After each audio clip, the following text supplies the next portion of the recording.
কয়েক দশক ধরে কানাডায় স্থায়ী বাসিন্দারা বাবা মা এবং দাদা দাদির স্পন্সরশিপ কর্মসূচির আওতায় স্থায়ী বসবাসের জন্য বাবা মা এবং দাদা দাদিকে দেশটিতে নেওয়ার জন্য স্পন্সর করতে পারতেন, কিন্তু বহু জনপ্রিয় এই সুযোগ আর থাকছে না।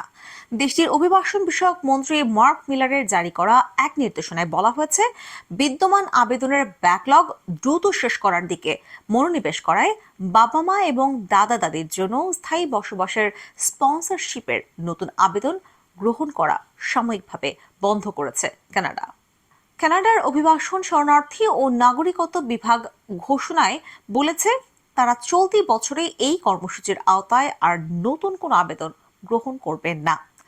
কানাডার সরকারের এই পদক্ষেপের ফলে অনেক বাংলাদেশি পরিবারও অনিশ্চয়তার মুখোমুখি হয়ে পড়েছে।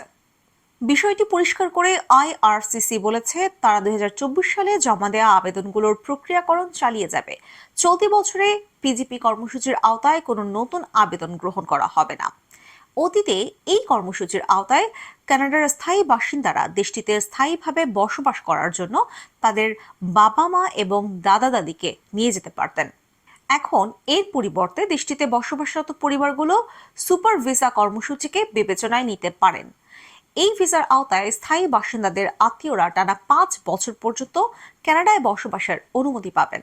দেশটিতে অভিবাসীদের সংখ্যা হ্রাসের বৃহত্তর প্রচেষ্টার অংশ হিসেবে আইআরসিসি নতুন এই সিদ্ধান্ত নিয়েছে। এর ফলে দেশটিতে 2025 সালে পিআর বরাদ্দের হার 20% হ্রাস পাবে বলে ধারণা করা হচ্ছে।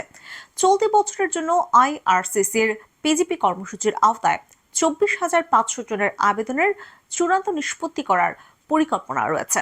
তবে আগামী কয়েক বছরে এই সংখ্যা দ্রুত হ্রাস পাবে বলে জানিয়েছে কানাডার অভিবাসন বিভাগ। ঐতিহাসিকভাবে অভিবাসী বান্ধব নীতির জন্য পরিচিত রয়েছে কানাডার, কিন্তু দেশটির প্রধানমন্ত্রী জাস্টিন ট্রুডো নেতৃত্বাধীন প্রশাসন দ্রুত জনসংখ্যা বৃদ্ধির কারণে সৃষ্ট আবাসন ও স্বাস্থ্যসেবা ব্যবস্থার উপর চাপ মোকাবেলা করার লক্ষ্যে কানাডার এই নীতির পরিবর্তন এনেছে।